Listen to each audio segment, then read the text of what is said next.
عليما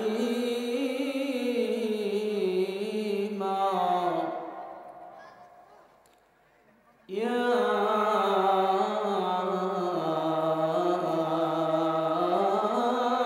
أيها الذين آمنوا اذكروا الله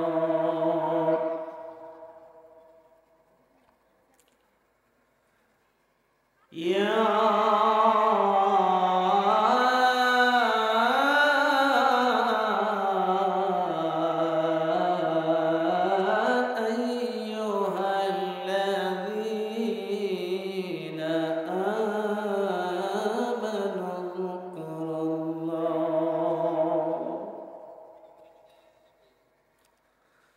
واذكروا الله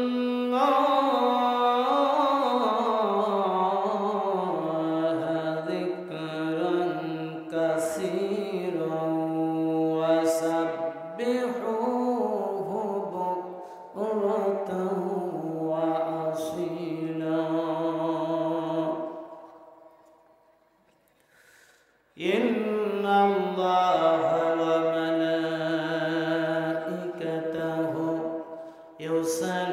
يصلون على النبي يا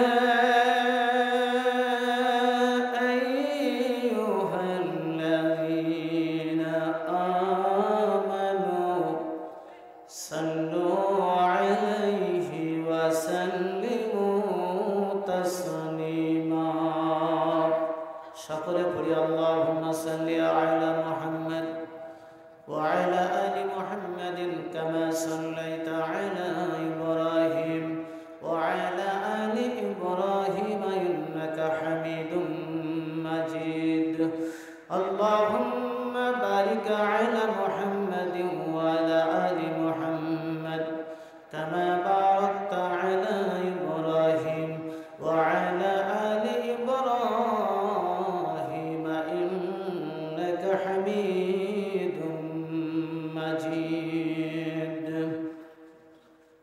وعن أنس بن مالك رضي الله تعالى عنه قال قال رسول الله صلى الله عليه وسلم إن لله عز وجل أهل من الناس قالوا من هم يا رسول الله صلى الله عليه وسلم قال أهل القرآن هم أهل النار قال رسول الله صلى الله عليه وسلم يقال لصاحب القرآن اقرأ قال رسول الله صلى الله عليه وسلم وعن أبي هريرة رضي الله تعالى عنه أبي سعيد الخدري رضي الله تعالى عنه قال رسول الله صلى الله عليه وسلم لا يقعد قوم يذكرون الله إلا حفتهم الملائكة وغشيتهم الرحمة ونزلت عليهم السكينة وعن حبس بن سليمان رضي الله تعالى عنه قال قال رسول الله صلى الله عليه وسلم من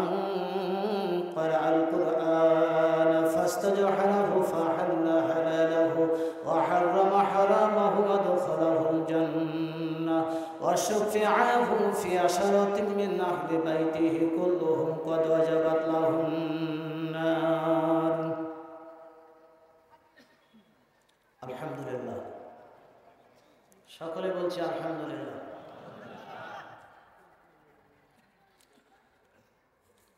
অবস্থিত মানবতার কল্যাণে নিবেদিত ইলম অর্জনের ইলম বিতরণের অন্যতম ডিসকভার বেজ স্টেশন চাঁদপুর হাজার বেগি ইসলামিয়া ও হাফিজিয়া কওমি মাদ্রাসা আল্লাহ এই মাদ্রাসা প্রতিষ্ঠানকে কবুল করুন কিয়ামত পর্যন্ত কবুল করুন খেদমতকে কবুল করুন 2 দিন ব্যাপী ইসলামী জালসা ও দোয়া মাহফিল 69তম বার্ষিকী আজকের সমাপনী রজনী আয়োজিত অনুষ্ঠিত আজকের সমাপনী রজনী এই ইসলামী জালসা ও দোয়া মাহফিলের স্টেজ অলঙ্কৃত করেছেন আপনার চাঁপাই নবাবগঞ্জের উজ্জ্বল নক্ষত্র, হাজার হাজার আলেমের উস্তাদ শাইখুল হাদিস আল্লামা হযরত মাওলানা মুহাম্মদ আব্দুল মালিক সাহেব দাইমাত বারাকাতুহু, আল্লাহ হুজুরের হায়াতকে দারাজ করে দিন, আমরা বলি আমিন। অত্র মাদ্রাসার প্রধান শিক্ষক আল্লাহ পাক হুজুরের পরিবারকে হেফাজত করুন।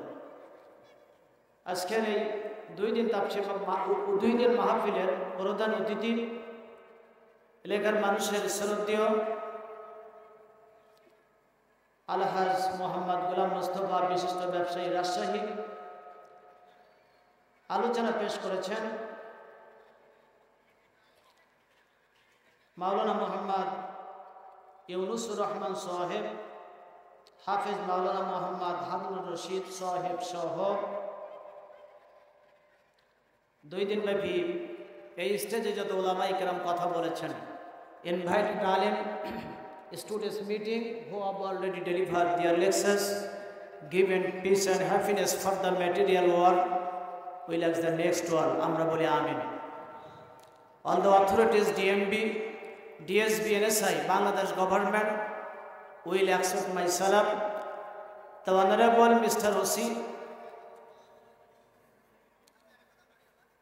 Shibganj Thana, and all police officer will receive my salam. আল্লাহ প্রশাসনের সকল কর্মকর্তা যারা আছেন সকলকে কবুল করুন, রহম করুন। সীমান্তে প্রহরীতে নিয়োজিত, দেশের সীমানা যারা পাহারারতই একটা মুহূর্ত যারা সময়কে কুরবানি করে, আল্লাহ পাক তাদেরকে মাফ করে দেন। অনেক বড় একটা ইবাদত। এই বিজেপির যত কর্মকর্তা, যত সদস্য যারা আছেন তাদের জন্য দোয়া করছি, আল্লাহ পাক তাদের ওপর রহম করুন। সাংবাদিক ভাইরা, মিডিয়ার ভাইরা, বিভিন্ন রাজনৈতিক দলের যত নেতৃবৃন্দ এসেছেন, উপস্থিত কোরআন প্রেমিক আল্লাহর মাহবুবে বান্দারা, আমার ডাইনে এবং বামে মঞ্চের পাশে অনেক সুদীজন বসে আছেন, পাশে অবস্থানরত শ্রদ্ধেয় মুহতারিম আমার মা ও বোনেরা, সকলের উপস্থিতিতে আবারও সালাম নিবেদন করছি। আসসালামু আলাইকুম ওয়া রাহমাতুল্লাহি তাআলা বারাকাতুহু। আল্লাহর দরবারে শুকরিয়া যে মহান আল্লাহ সুবহানাহু তাআলা আমাদের কবুল করেছেন, আজিমুশান এই মাহফিলে আসার সুযোগ করে দিয়েছেন। এর জন্য মনিবের দরবারে শুকরিয়া জ্ঞাপন করছি, আলহামদুলিল্লাহ। সকলে বলছি আলহামদুলিল্লাহ। আমার সঙ্গে আল্লাহর প্রশংসা করুন। রব্বানা লাকাল হামদ হামদান কাসীরান তাইয়িবান মুবারাকান ফীহি ইয়া রব কামা ইয়ানবাগি লিজালালি ওয়াজহিক ওয়া আযীমি সুলতানিক। আল্লাহু আকবার কাবীরা, আলহামদুলিল্লাহি হামদান কাসীরা, সুবহানাল্লাহি বুকরাতাও ওয়া আসীলা। প্রশংসা করলাম কার? প্রশংসা করলে খুশি হয় কে? আপনারা দোয়া করেন প্রত্যেক রাতেই মাহফিল। এই তো মনে হয় 1 সপ্তাহ আগে আপনাদের পার্শ্ববর্তী লেগে এসেছিলাম। রাত মনে হয় কয়টা? 2টা পর্যন্ত। 2টা কি 2টার পরে নামছে স্টেজ থেকে। তারপরে প্রতিদিন মাহফিল আছে। গলাটা একটু ঠান্ডা লেগেছে, কণ্ঠটা একটু বসে গিয়েছে। তবে আপনারা যদি দোয়া করেন, আল্লাহ চাইলে তার গোলামকে কথা বলার সুযোগ করে দেবেন ইনশাআল্লাহ তাআলা। সবাই বলেন আমিন। একটু সকলে আমরা মেহেরবানি করে পড়ি সুবহানাল্লাহ,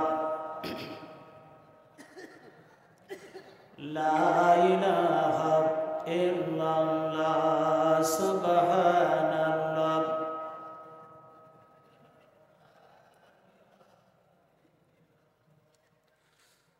লা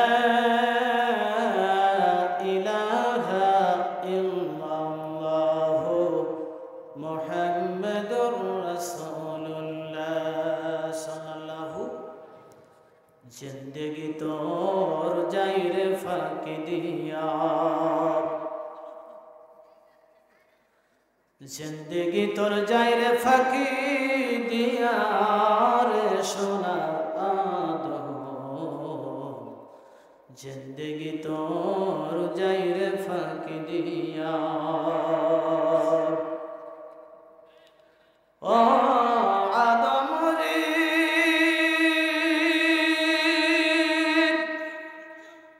কামিনীর ওই কলেতে কাল ঘুমেতে রইলি তুই সারা নিশি কাটাইলি তুই ঘুমায়া ঘুমায়া রে সোনার আদম জিন্দেগি তোর যাইরে ফাঁকি দিয়া জিন্দেগি তোর যাইরে ফাঁকি দিয়া রে সোনার আদম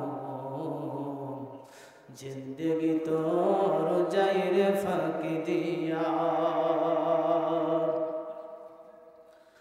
ও আদম রে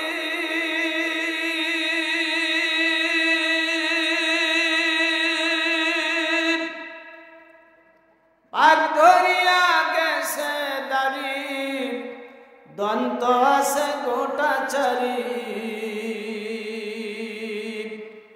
সমন জারি দিয়াছে করিয়া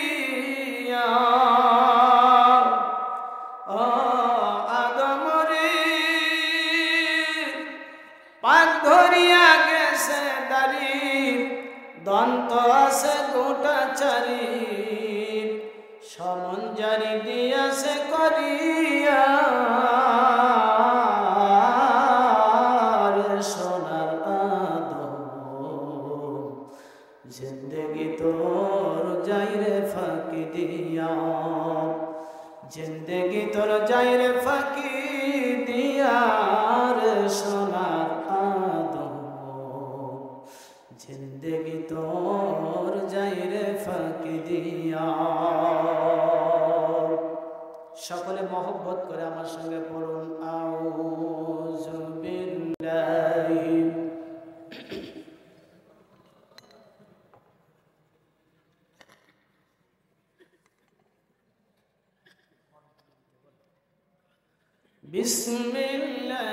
বিসমিল্লাহির রহমানির রহিম সুবহানাল্লাযী আসরা বি'আবদিহি লাইলাম মিনাল মাসজিদিল হারামি ইলাল মাসজিদিল আকসা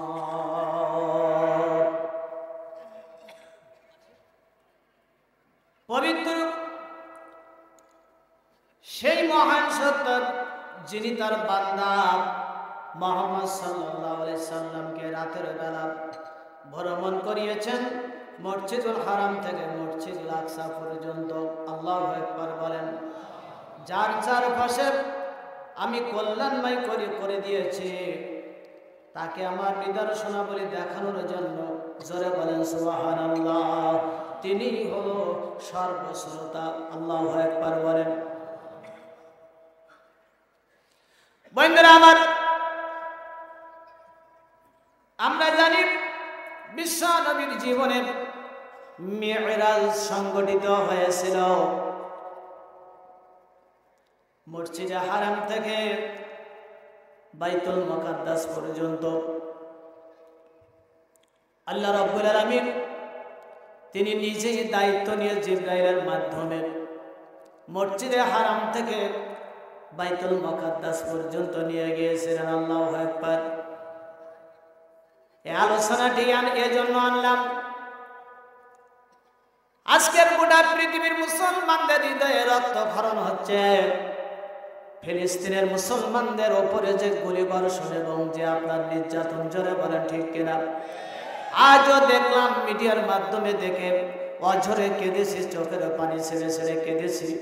নিজেকে তো আপনার সামলানো যায় না, ধরে রাখা যায় না। 24 দিন পরে ফিলিস্তিনের একটা পরিবার তারা একটু খানা পেয়েছে। 24 দিন পর্যন্ত তারা কোনো খাবার পায় নাই, অনাহারে তাদেরকে দিন কাটাতে হয়েছে। বন্ধুরা আমার,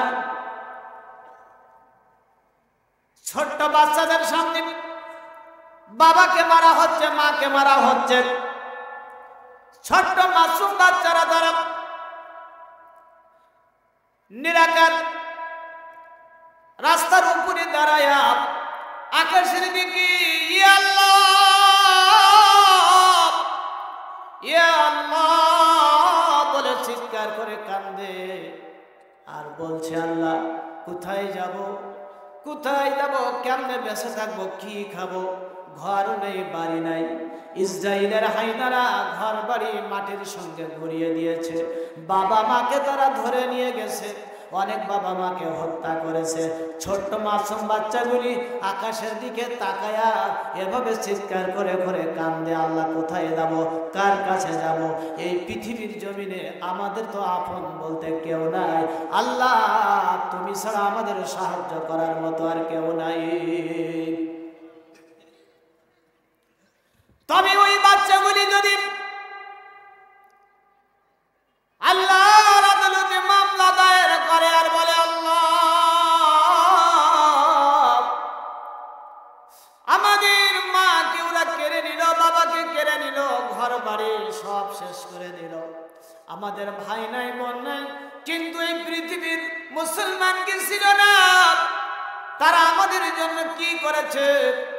আমাদের জন্য তারা তো কিছু সাহায্য পাঠাতে পারত, খাবার পাঠাতে পারত, আমাদের জন্য তারা তো দোয়ায় শামিল রাখতে পারত। এই জন্য আল্লাহর আদালতে আসামি হওয়ার আগে মুসলমানদের দায়িত্ব কর্তব্য হলো প্রত্যেক আপনার ওয়াক্তীয় নামাজের উপরে নফল নামাজ পড়ে, পারলে তাহাজ্জুদের নামাজ পড়ে তাদের জন্য দোয়া করা। এটা হলো আমাদের সবচেয়ে বড় সহযোগিতা। জোরে বলেন ঠিক কিনা?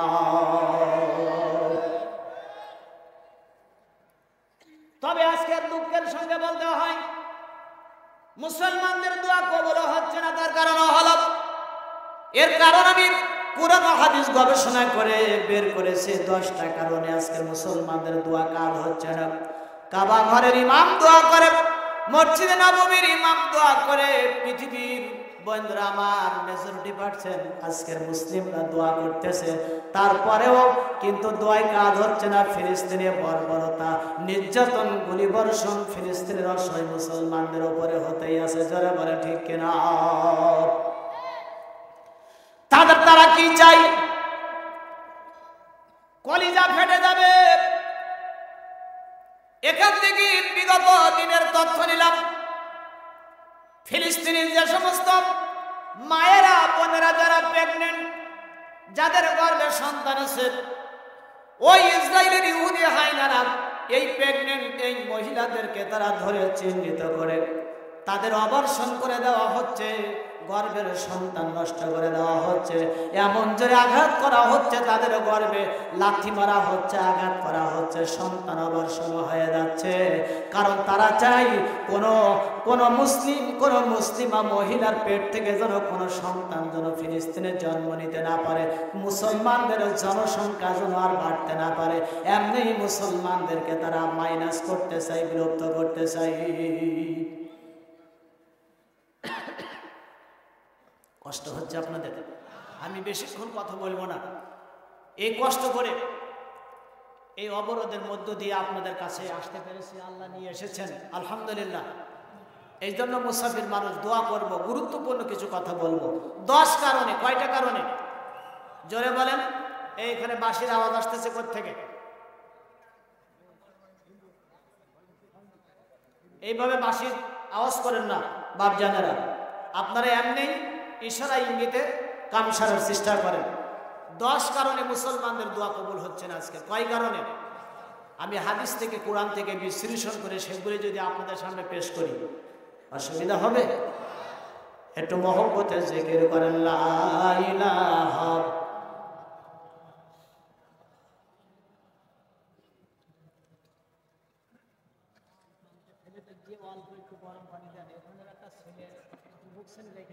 সে বুঝবে। লা ইলাহা ইল্লাল্লাহু মুহাম্মাদুর রাসূলুল্লাহ সাল্লাল্লাহু। বন্ধুরা, আল্লাহ রাব্বুল আলামিন কুরআনুল কারীমের ভিতরে বললেন, পড়ুন আমার সঙ্গে, ইয়া আইয়ুহাল্লাযীনা আমানু লা তাত্তাখিযুল ইয়াহুদা ওয়ান নাসারা। আল্লাহ রাব্বুল আলামিন কুরআনুল কারীমের ভিতরে বললেন, হে মুমিনগণ, তোমরা ইহুদি ও নাসারাদেরকে কখনো বন্ধু রূপে গ্রহণ করো না। কারণ ইহুদি তারা বন্ধু, কিন্তু মুসলমানদের কোনোদিন তারা বন্ধু হবে না। জোরে বলেন কার কথা? আরো জোরে বলেন কার কথা? বন্ধুরা আমার, আসুন কুরআনুল কারীমের ভিতরে আল্লাহ রাব্বুল আলামিন বললেন, এই মসজিদুল আকসা, যেটার নাম হলো বাইতুল মুকাদ্দাস, আল্লাহ কোরআনের ভিতরে মসজিদে আকসা নামে আল্লাহ পাক বর্ণনা করেছেন। এই বাইতুল মুকাদ্দাস বন্ধুরা আমার, কেন তারা আজকে দখল করতে চায়? ফিলিস্তিনের এই পূর্ণভূমি সহ বাইতুল মুকাদ্দাসকে তারা দখল নিতে চায়। বাইতুল মুকাদ্দাসে মুসলিম মেয়েরা মিডিয়ার মাধ্যমে আমরা দেখেছি, গোটা বিশ্বের মুসলমানরা দেখেছে, বাইতুল মুকাদ্দাসের ভিতরে যখন মুসলিমা মায়েরা যখন সেখানে নামাজের জন্য প্রবেশ করেছে, ইহুদিরা মহিলাদেরকে ওইখান থেকে ধাক্কা দিয়ে সিঁড়ি থেকে ফেলে দিয়েছে। অনেক মহিলা নিচে পড়ে তাদের হাত নাক ভেঙে গেছে, পা ভেঙে গেছে। বন্ধুরা আমার, শরীর থেকে রক্তক্ষরণ হতেছে। এইভাবে করে মুসলমানদেরকে বন্ধুরা আমার ওই মসজিদ থেকে তারা বের করে দিয়েছে। এই মসজিদ নির্মাণ করেছিল আল্লাহর পয়গম্বর সুলাইমান নবী। তিনি 3টা দোয়া করেছিল আল্লাহর কাছে। জোরে বলেন কয়টা? 3টা দোয়া করেছিল। মুসা আলাইহিস সালাম 5টা দোয়া করেছিল। কোরআন থেকে আমরা আলোচনা করব, কোরআনের আয়াত দিয়া দলিল দিয়া আমরা সেইগুলা শুনবো। রাজি আছি কিনা বন্ধুরা? বন্ধুরা আমার, সুলাইমান নবী মসজিদ নির্মাণ করেছিলেন। মসজিদ নির্মাণ করার পরে তিনি যে 3টা দোয়া করেছিল, তার 2টা দোয়া কবুল হয়েছে বলে হাদিসে তাফসিরে প্রমাণ পাওয়া যায়। তবে আল্লাহর নবী বলেছেন সুলাইমান নবীর 3টা দোয়া আল্লাহ কবুল করেছিল। 2টা দোয়া প্রকাশিত হয়েছে তাফসিরের ভিতরে আমরা পেয়েছি। কি কি? আপনার অবাক হয়ে যাবেন সুলাইমান নবী যে দোয়া করেছিলেন। সুলাইমান নবী এই মসজিদে, যে মসজিদের কথা আমি আপনাদের সামনে আলোচনা করতেছি, আল্লাহ রাব্বুল আলামিন কুরআনুল কারীমের ভিতরে বললেন, মিনাল মাসজিদিল হারামি ইলাল মাসজিদিল আকসা। মসজিদে হারাম কাবা ঘর। বন্ধুরা আমার, এই যে বাইতুল মুকাদ্দাস মসজিদে আকসা, এটা মুসলমানদের প্রথম কিবলা ছিল। আল্লাহু আকবার বলেন। যখন আল্লাহর নবী মক্কা থেকে মদিনায় গেলেন, যারা হাজী হারামাইন যারা আছেন, এখানে কোন হাজী আছেন নাকি তারা জানবেন, মদিনায় মসজিদে কিবলা তাইন আছে না নাই? এই মসজিদে যখন আল্লাহর নবী জোহরের নামাজ, 2টা বর্ণনা এসেছে, অথবা আসরের নামাজ, আল্লাহর নবী যখন জোহরের সালাত আদায় করলেন 2 রাকাত, আদায় করার পরে নবীজির ভিতরে টেন্ডেন্সি জাগ্রত হয়েছে, আল্লাহ তাআলা যদি কিবলা পরিবর্তন হয়ে যেত, কিবলা যদি কাবার দিকে হয়ে যেত তাহলে ভালো হতো। কিন্তু নবীর মনের খবর দুনিয়ার কেউ রাখেন না, কেউ জানেন নাই। জানেন কে? নবী বললেন, কোরআনের আয়াত নাযিল হয়ে গেল কজন আরব।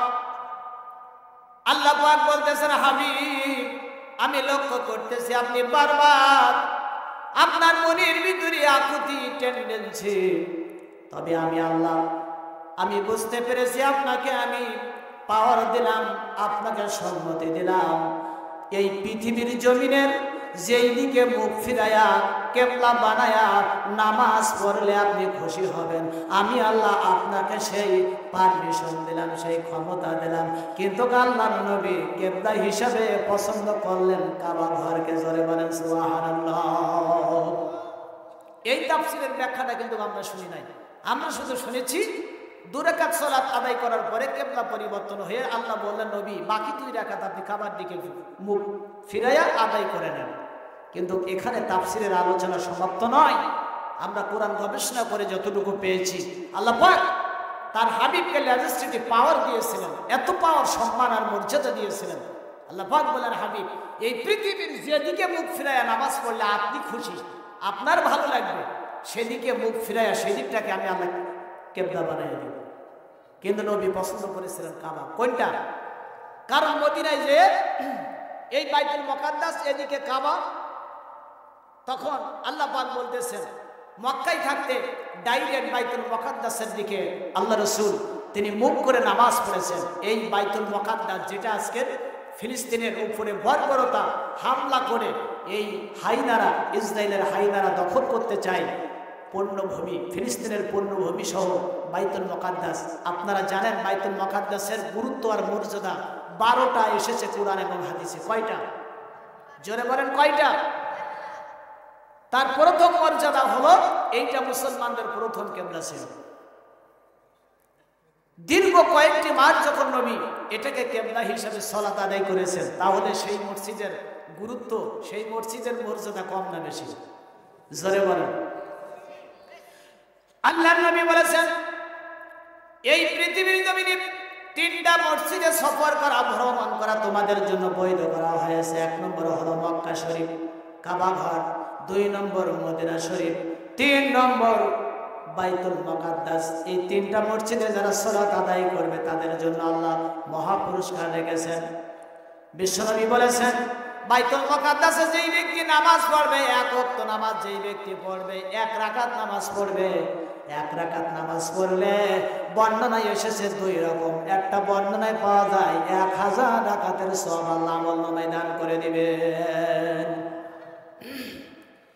তবে আল্লাহর নবী বলেছেন, নবীজির ভবিষ্যৎবাণী, বাইতুল মুকাদ্দাসকে কোনোদিন ইহুদিরা দখল নিতে পারবে না। যুদ্ধ হবে, সংঘাত হবে, এরপরে ঘুরে ফিরে এমনি আবার বাইতুল মুকাদ্দাস মুসলমানদের হাতে চলে আসবে।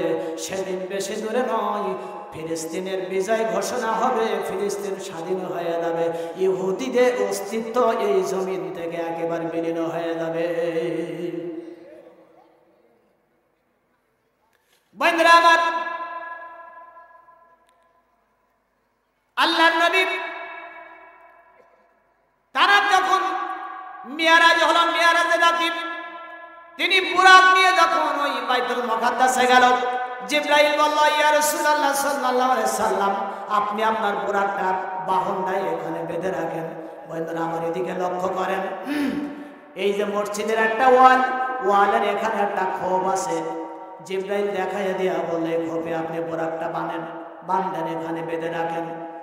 আল্লাহ নবী বলল, জিবরাইল এখানে কেন এভাবে করেন? এই জায়গাটা খালি করে রাখা হয়েছে। জিবরাইল বলল, ইয়া রাসূলুল্লাহ, আপনার পূর্বে অনেক পয়গম্বর এসেছে, তারাও এখানে তাদের বাহনটা বেঁধে রেখেছে। এর দ্বারা প্রমাণ হয় শুধু আমাদের নবী নয়, ইব্রাহিম নবীও এই বুরাক নামক বাহনে তিনি চড়েছেন। সকালবেলা বাইতুল মুকাদ্দাস থেকে রওনা হয়েছে, বিকালবেলা কাবা ঘরে এসে ইব্রাহিম নবী তিনি কাবা ঘরের নির্মাণ কাজ করেছে। কান লাগাবেন আল্লাহর নবী। এরপরে জিবরাইল বলল, আমার সঙ্গে আসেন বাইতুল মুকাদ্দাসের ভিতরে। কই বাইতুল মুকাদ্দাস? ওই ফিলিস্তিনের বাইতুল মুকাদ্দাস, যেটাকে ইহুদিরা দখল নিতে যায়। বন্ধুরা আমার, এর গুরুত্ব মর্যাদা কতটুকু একটু বলে আমি মূল আলোচনার দিকে যাব। জিবরাইল বলল, হুজুর আমার সঙ্গে আপনি আসেন। আল্লাহ নবী জিবরাইলের সঙ্গে বন্ধুরা আমার রওনা হলো। বাইতুল মুকাদ্দাসের ভিতরে নবীজি ঢুকলো। ঢুকে লক্ষ্য করলো বাইতুল মুকাদ্দাসের কানাই কানাই মুসল্লিরা সব পরিপূর্ণ হয়ে বসে আছে। বন্ধুরা একটা জায়গা শুধু খালি পড়ে আছে, এই জায়গাটা হলো ইমামতের জায়গা। জিবরাইল বলল, ইয়া রাসূলুল্লাহ, আপনি ইমামতের জায়গায় যে আপনি সেখানে আপনি নামাজের ইমামতি করবেন। মুফাসসিরগণ ব্যাখ্যা দিয়েছেন, এই নামাজটা ফজরের নামাজ ছিল না, এই নামাজটা ইশার নামাজ ছিল না। এই নামাজটা যেহেতু ফজরের আগে ইশার পরে, সুতরাং এটা ছিল তাহাজ্জুদের নামাজ, নফল নামাজ। বন্ধুরা আমার, আল্লাহ নবী জিবরাইল অনুমতি দিল, ইয়া রাসূলুল্লাহ আপনি ইমামতি করেন। আল্লাহ নবী যখন নামাজের ইমামতি করলেন, নামাজের ইমামতি হয়ে গেল। সালাম ফেরানোর পরে আল্লাহর নবী জিবরাইল বলতেছেন, হুজুর আপনি কি জানেন আপনার পিছনে আজকের কারা নামাজ আদায় করেছে? জিবরাইল বলল, ইয়া রাসূলুল্লাহ, আপনার পিছনে যারা নামাজ পড়েছে আদম আলাইহিস সালাম থেকে শুরু করে ঈসা রূহুল্লাহ পর্যন্ত এই পৃথিবীর জমিনে যত পয়গম্বর এসেছে সমস্ত পয়গম্বর আজকের আপনার ইমামতিতে তারা সালাত আদায় করেছে। শুধু পয়গম্বররা নয়, বাইতুল মুকাদ্দাসের বারান্দায় হাজার হাজার রহমের ফেরেশতা তারাও নামাজ আদায় করেছে। যে বাইতুল মুকাদ্দাসে পৃথিবীর সমস্ত পয়গম্বররা নামাজ পড়েছে, আর আমাদের নবী ওই বাইতুল মুকাদ্দাসে ইমামতি করেছে। বাইতুল মুকাদ্দাসের চতুর্পাশে লক্ষ লক্ষ ফেরেশতারা তারাও নামাজ আদায় করেছে। তাহলে সেই মসজিদের গুরুত্ব কত, ওই জমিনের গুরুত্ব কত হতে পারে?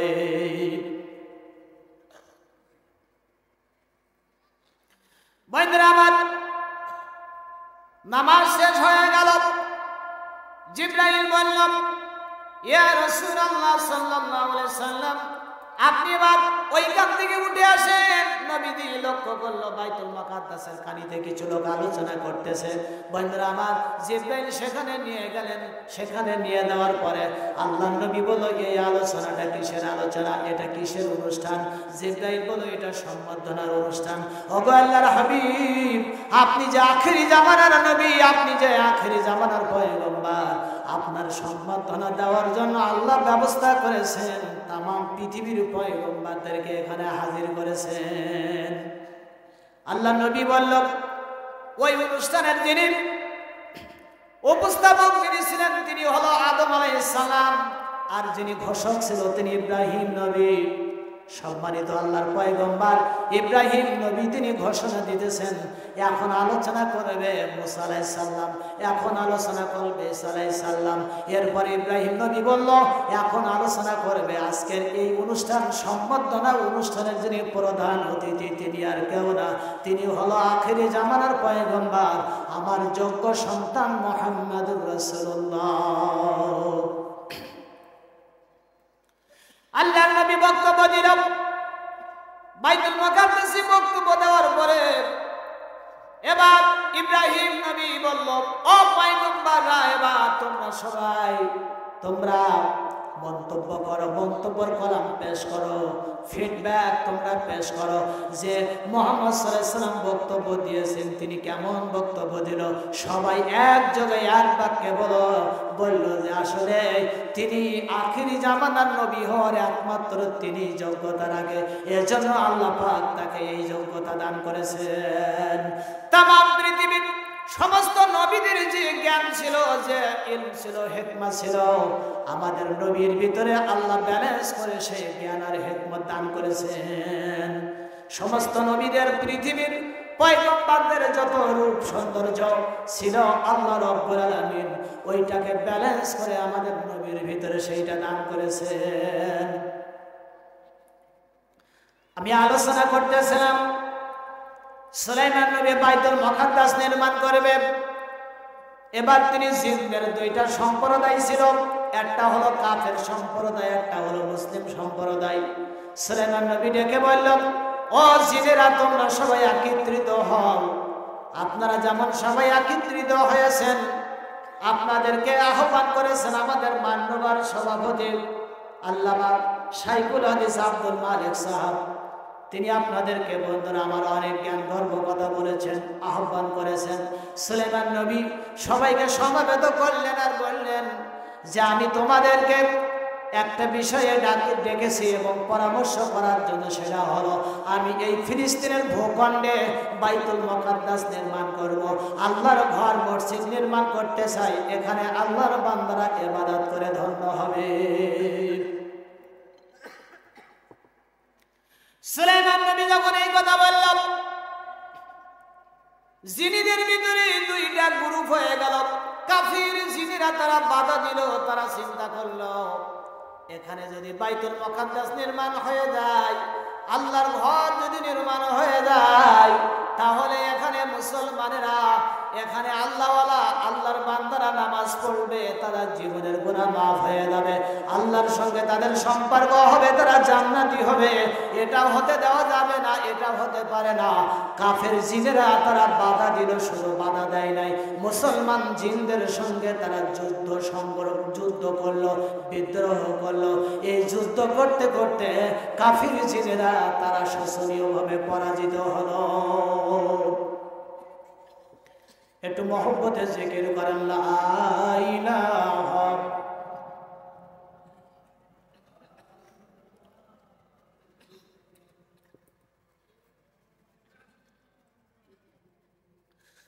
লা ইলাহা ইল্লাল্লাহু মুহাম্মাদুর রাসূলুল্লাহ সাল্লাল্লাহু আলাইহি ওয়াসাল্লাম। কাফির জিনেরা যখন পরাজিত হলো, মুসলিম জিন, এই কাফির জিনদের লিডার যিনি, তার নাম ছিল আজাজিল। নামটা কি বলেন? মুসলিম জিনদের যিনি লিডার, তার নাম ছিল ইফরিত। বন্ধুরা আমার, মুসলমান জিনেরা কাফের জিনদেরকে ধরে বাইন্দা, শিকল দিয়ে বাইন্দা টানতে টানতে আল্লাহর নবী সুলাইমান আলাইহিস সালামের সামনে হাজির করলো আর বলল, ও পয়গম্বর সুলাইমান, এই জিনেরা, এই কাফের জিনেরা সবাই বাইতুল মুকাদ্দাস আল্লাহর ঘর মসজিদ নির্মাণের কাজে বাধা দিয়েছে, আমাদেরকে মারধর করেছে, আমাদের সঙ্গে সংগ্রাম করেছে, সুতরাং এদেরকে জমিনে বেঁচে থাকার কোনো অধিকার নাই। সুলাইমান নবী কাফির জিনদের লিডার আজাজিলকে ধরে শিকল দিয়ে বাঁধে এনে বলতেছে, আজাজিল, আল্লাহর ঘর বাইতুল মুকাদ্দাস আমি এই জেরুজালেম ফিলিস্তিনের ভূখণ্ডে আমি করতে চাইতেছি, তুই কেন বাধা দিস? আমার মুসলিম জিনদেরকে তোরা প্রতিহত করেছিস, এই জন্য আজকে তোর বেঁচে থাকার কোনো অধিকার নাই। এইখানে তোরে জবাও করব, এখানে তোরে মাটির নিচে আমি গেড়ে দেবো, পুঁতে ফেলবো, এই দুনিয়াতে তোর বেঁচে থাকার কোনো অধিকার নাই। সুলাইমান নবী যখন এই ঘোষণা দিল, কাফির জিনদের লিডার আজাজিল